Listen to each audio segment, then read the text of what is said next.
বাংলাদেশের খবর হেডলাইন হাইলাইটসে স্বাগত। আমি তানাজা আফরিন জানিয়ে দিচ্ছি দেশের শীর্ষ পত্রিকার গুরুত্বপূর্ণ শিরোনামগুলো।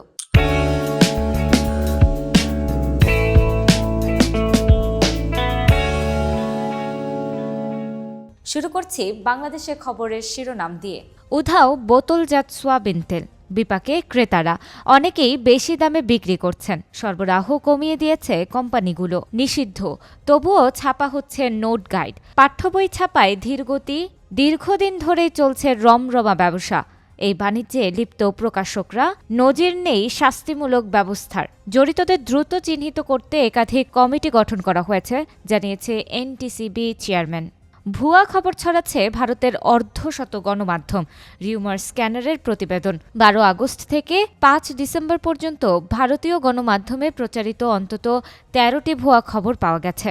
বিদেশি বিনিয়োগ কমছেই। অর্থ বছরে প্রথম প্রান্তিকে বিনিয়োগ কমেছে 15%।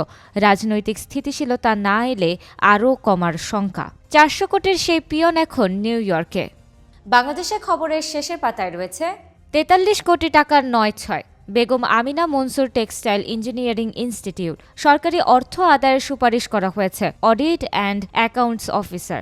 অসঙ্গতি দিয়ে কথা বলায় আমাকে বদলি করা হয়, জানিয়েছেন সাবেক অধ্যক্ষ। মাঝে মধ্যেই যন্ত্রপাতি নষ্ট হয়, মেরামত করে চলতে হচ্ছে বর্তমান অধ্যক্ষ। 7 দিনের রিমান্ডে চন্দন, রিপন 5 দিন।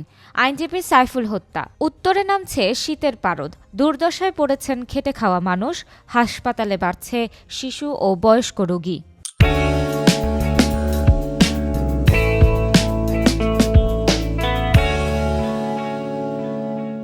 কালের কণ্ঠের প্রথম পাতায় আছে পেনশনে পেরেশানি, 74,000 শিক্ষকের দুর্ভোগ।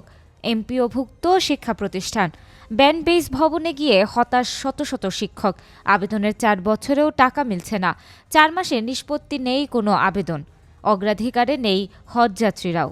আগরতলা অভিমুখে লং মার্চ করবে বিএনপির 3 সংগঠন। ভারতের আগ্রাসনের প্রতিবাদ।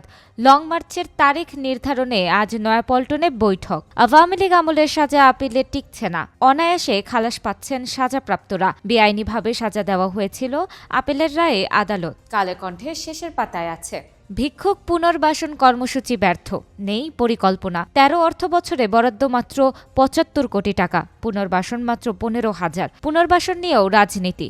রাজধানীতে রয়েছে একাধিক ভিক্ষুক সিন্ডিকেট। বাংলাদেশ নিয়ে ভুয়া খবর ভারতের 49 মিডিয়ায়। Rumour scanner Bangladesh. ভ্যাক্সিমকোর 16 কোম্পানি বিক্রি করতে চায় সরকার।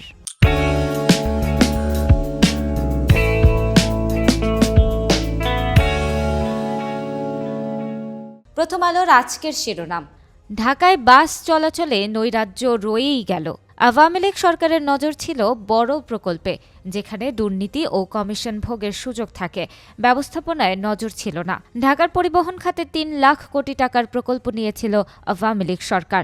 যদিও 2,000 কোটি টাকার ঋণ ও ব্যবস্থাপনা নিশ্চিত করা গেলে শৃঙ্খলা ফেরানো যেত বাসে। জাতীয় ঐক্যের মাধ্যমে ভারতকে 2টি বার্তা দিল অন্তর্বর্তী সরকার। দেশের সার্বভৌমত্ব মর্যাদার প্রশ্নে সরকার আপোষহীন এবং সব পক্ষ ফ্যাসিবাদকে প্রতিহত করতে এখনও এককাট্টা। প্রথম আলোর শেষের পাতায় রয়েছে 778 প্রভাবশালীর অস্ত্রের লাইসেন্স বাতিল। বাতিল হওয়া আগ্নেয়াস্ত্রের অধিকাংশের মালিক আওয়ামী লীগ সরকারের সংসদ সদস্য, ব্যবসায়ী ও প্রভাবশালী ব্যক্তিরা। ঢাকা জেলায় সবচেয়ে বেশি অস্ত্রের লাইসেন্স বাতিল হয়েছে। অস্ত্র উদ্ধারের তথ্য এখনও স্বরাষ্ট্র মন্ত্রণালয়ে জমা পড়েনি। তুলসীকে নিয়ে 100 সাবেক মার্কিন কূটনীতিক ও কর্মকর্তার উদ্বেগ।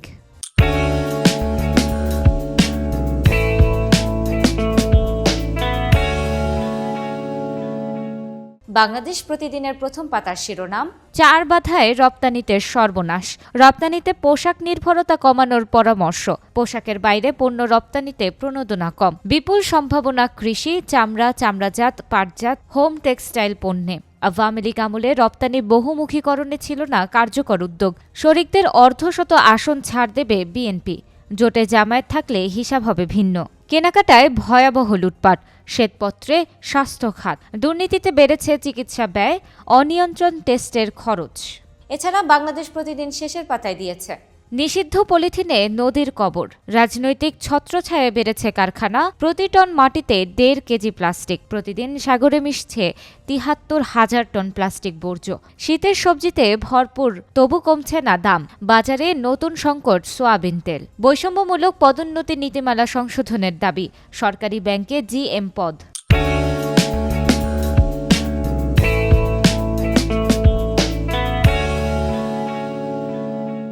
সমকাল শিরোনাম করেছে, চিকিৎসা পর্যটনে বাংলাদেশিরা ভারত ছেড়ে থাইল্যান্ডমুখী। চট্টগ্রাম ও সিলেট থেকে ফ্লাইট চালুর সম্ভাবনা। বছরে 25 লাখের বেশি রোগী যান ভারতে, ব্যয় $500 মিলিয়ন।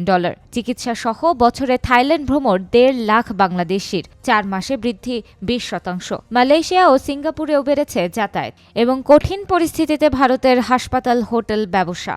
নির্বাচন বিলম্বিত হলে পরিস্থিতি সামাল দিতে পারবে না সরকার। 71-এর জন্য গোলাম আজম ক্ষমা চেয়েছেন। গণতন্ত্রে বিশ্বাসী সব দলকে নির্বাচনে স্বাগত জানাবো।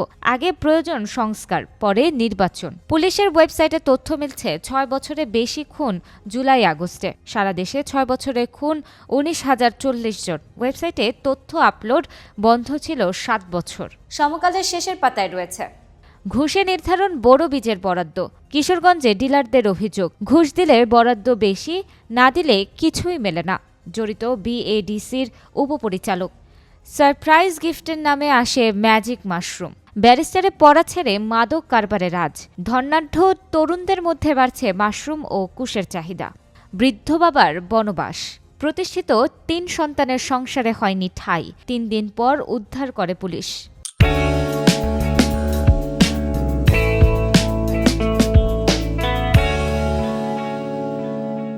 যুগান্তর শিরোনাম করেছে, যুগান্তরের প্রথম পাতার শিরোনাম, থার্ড টার্মিনালে মেগা দুর্নীতি, আওয়ামী লীগ সরকার আমলের উন্নয়নের চিত্র।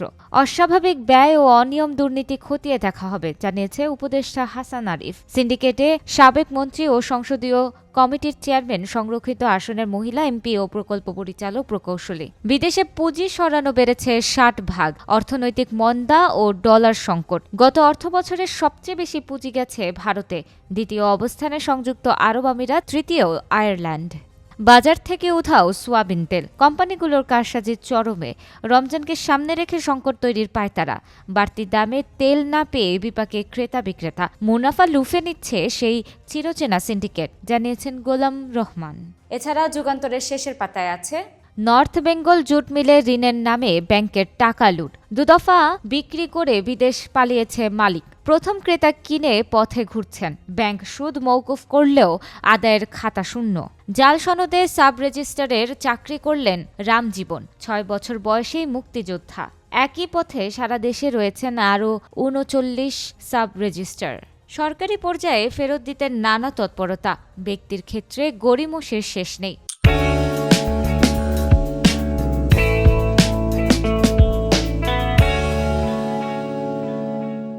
বাংলাদেশ নিউজ শিরোনাম করেছে, attempt to pass of stampede deaths in India as violence. Young Tigers beat Pakistan to confirm Asia Cup final. Firearm license of 778 former Awami League MPs leaders cancelled. 105 more Bangladeshis return from Lebanon amid ongoing conflict. Bangladesh নিউজের শেষের পাতায় আছে, extreme nationalism and bigotry, two sides of the same coin. Jamaat Amir, reforms essential but election must not be delayed. 34 years of Ershad's fall, Bangladesh with another chance of democracy. তো দর্শক, এই ছিল এখনকার মতো। এতক্ষণ সঙ্গে থাকার জন্য ধন্যবাদ সবাইকে।